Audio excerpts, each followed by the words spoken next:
নাম নবী। 1 কোটি টাকার স্ট্যাম্প নিয়ে আসেন, আমি লিখে দিব আদার কবরে কোন ব্যক্তিকে পাওয়া যাবে না। আমার যখন সবাই চলে যায়, ভেতরের মানুষটা মরা হয়েছে না জিন্দা হয়ে গেছে? জিন্দা ফাইয়াস মাও কারা নিয়ালিহিম, জুতার আওয়াজ শুনতেছে। সবাই যখন চলে গেছে, এখন কবরের আশেপাশে আর কেউ নাই, নীরব নিস্তব্ধ হয়ে গেছে। ফাআতানে মালাকান, আমি বলি নাই, বুখারীর হাদিস, 2 জন ফেরেশতা আসে, নাম কি? মুনকার নাকির। ওনারা এসে ফাইয়ুকইদানিহি, একজন ডানে ধরে একজন বামে ধরে, ধরাইয়া ওনাকে বসায়। কবরে কি বসানোর জায়গা ছিল? এখন আর কবর নাই, ভিতরে কি হয়ে গেছে? বড় হয়ে গেছে। এখন বসানোর পর কবর অন্ধকার, লাইট তো নাই। মুনকার নাকির দেখতে বড় ভয়ঙ্কর। এখন আপনি আমি চিল্লাইয়া বললাম, বাবা। মুনকার নাকির বলে, চিল্লাইস না, এখানে বাবা আসবে না। বললাম, মারে, আমি অন্ধকারে বড় ভয় পাই, আজকে তোমার শাড়ির আসলটা দিবানি। মুনকার নাকির বলে, এখানে মা আসে না। বিবি রে, তুমি তো জানো আমি রাত্রে ভয় পাই। মুনকার নাকির বলে, এখানে বিবি আসবে না।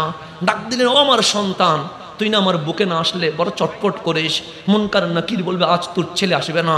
আপনি যখন অন্ধকার কবরে চিৎকার দিয়ে উঠেছেন, হায় আঁধারে আমি ভয় পাই, পিছন থেকে ডাক দিয়ে বলছেন, আজ তোর বাবা আসে নাই? আমরা বললাম, আসে নাই। তোর মা আসে নাই? আমরা বললাম, আসে নাই। তোর বিবি আসে নাই?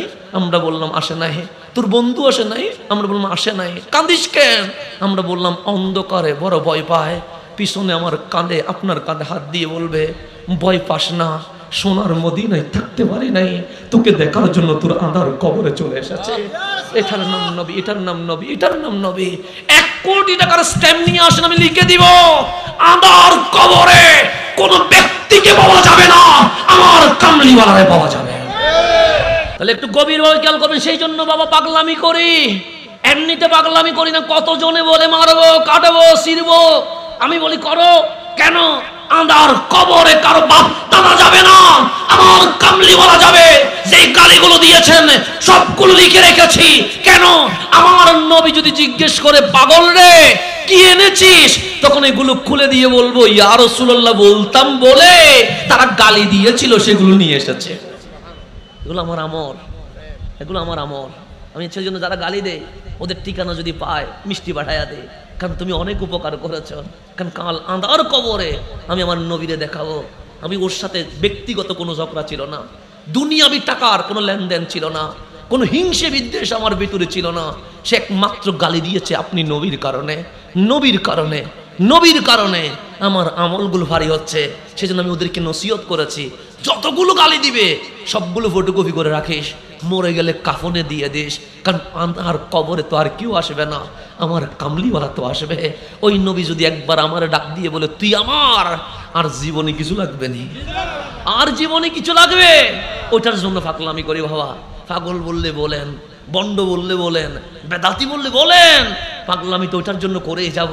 কারণ নবী যদি ডাক দিয়ে বলে, এই মুনকার নাকির, এটা আমার, আমার যদি বলে, জীবনে আর কি লাগে। সেই জন্য বারবার বলি, ইয়া রাসূলুল্লাহ, শুধু আপনার হওয়ার জন্য এই দুনিয়ার স্বার্থকে লাথি মেরে দিয়েছে। শুধু আপনার হওয়ার জন্য এই দুনিয়ার কোনো মশহুর হওয়া, ভাইরাল হওয়া, জনপ্রিয় হওয়া, এগুলাকে ছেড়ে দিয়েছি।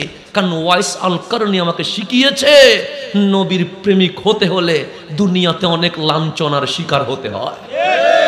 ওয়াইস আল কারনি আমাদেরকে শিখিয়েছে, নবী প্রেমিক হতে গেলে লাঞ্ছনা হতে হবে। মানুষ অপবাদ দিবে, মানুষ গালি দিবে, সুতরাং এই গালি বুকে নিতে হবে। সেই জন্যই আমরা গালিগুলা শুনে নেই, বড় ভালো লাগে, আনন্দ লাগে, কারণ এগুলো আমার রসুলকে আমি দেখাবো।